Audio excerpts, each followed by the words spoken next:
Welcome to the 11th week of the In Times Like These recap.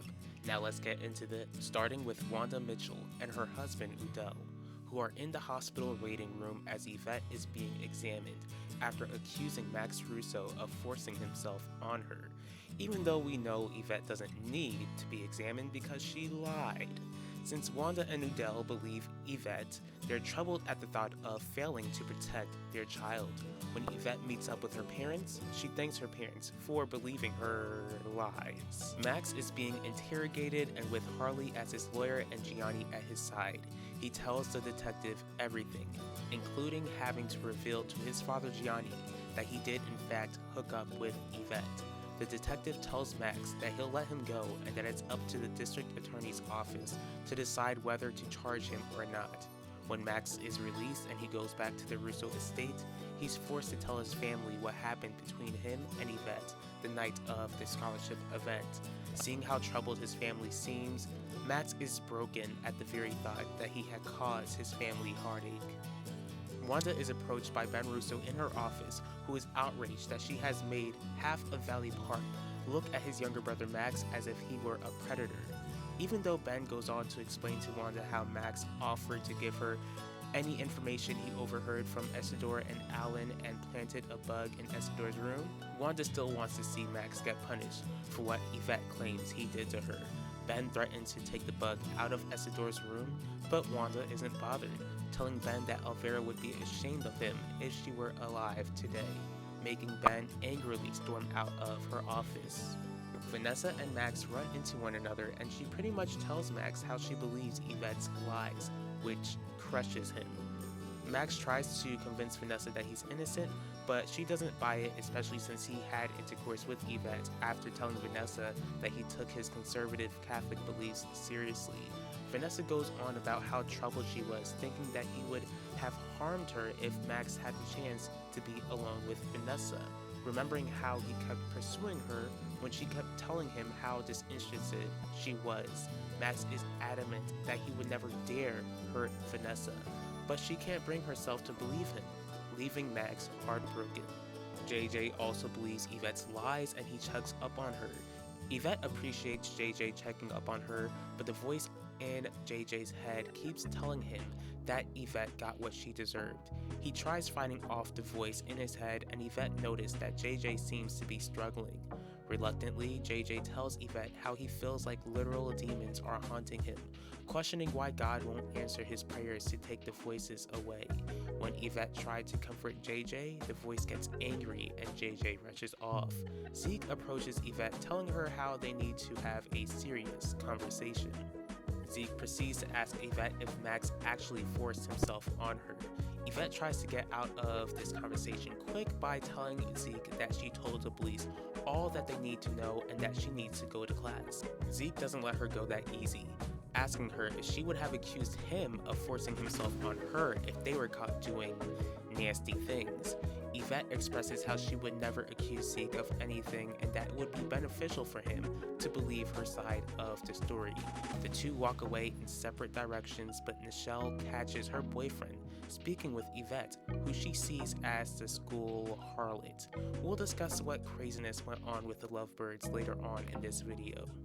Quinlan Franklin is called by her lover, Gianni Russo, to vent about Max's situation. She tells her lover how she's not sure if she's the right person he should be talking to about this subject. Since he usually vents to Quinlan, he doesn't see what the problem is and that he can't talk to Heidi about it because he feels like his wife would respond harshly. Gianni goes on saying how he might just be stressing over nothing since he feels like no one in the DA's office would charge their boss's son. Quinlan tells Gianni not to be so sure of that, causing Gianni to ask his lover if she feels like his son is guilty, but Quinlan goes on to tell Gianni again that she is not the right person that he should be talking with, then ends the call. After his interaction with Vanessa, Max leaves school early and Clarice calls Ben to speak to his younger brother, who's clearly going through it.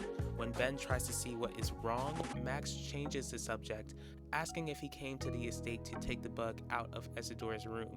When Ben tells Max not to worry about it, Max pleads with his older brother to leave it in there for Jeremiah Dorval's sake. Since that's what Max wants, Ben agrees. Then here's how people at the school are divided and how it hurts knowing that Vanessa doesn't believe him. Meeting Ben in his office, Quinlan asks Ben if he is sure that Max is innocent. Ben is offended that Quinlan would even ask, telling her that Max would never hurt anyone, demanding that she never ask him something like that again.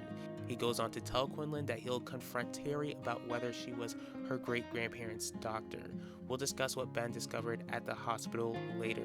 Yulissa approaches her former best friend, telling Vanessa that they need to speak about Max, revealing to Vanessa that she believes Max's side of the story, certain that Yvette was caught by her parents and Max was the sacrifice needed to get her out of trouble. Vanessa reminds Yulissa about Max constantly pursuing her, while Yulissa reminds Vanessa that Max was never aggressive with her. While the two former best friends go back and forth, they spot Max getting arrested. Not good. Not good at all. Heidi calls her brother-in-law Isidore Russo to see if he can call off forcing her to expose Gianni for calling Harley to crash the event at Theodosius' palace. Isidore gives Heidi until Thanksgiving Day, still threatening to expose her affair with Finnegan Burke if she doesn't, then ends the call. Alan enters Isidore's office, hearing his father's plans to gain shares from the Confidence Designs board members. When Isidore explains to Alan that he plans to sue Wanda for her shares if Max isn't convicted, Alan is worried that this will take a long time, but Isidore doesn't know why Alan is in such a rush, and neither do we. All Alan tells Isidore is that it's the perfect time to catch Wanda off guard while she's focused on Yvette, but Isidore won't budge. Before Nichelle caught Zeke talking to Yvette at school, she called Zeke, feeling like she needed to vent with someone after fearing that her younger sister Yulissa has an eating disorder. Before Nichelle gets a chance to go into detail, Quinlan walks in and Nichelle ends the call. Quinlan is eager to know who Zeke is dating, and he reluctantly reveals that he's dating Nichelle Torres, shocking Quinlan, but she expresses how happy she is that Nichelle likes Zeke despite them being a part of two very different social classes.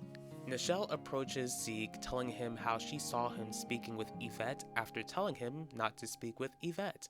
Zeke lies to his girlfriend, which he's used to doing, telling Nichelle that he was worried about Yvette and wanted to check up on her to see if she was okay.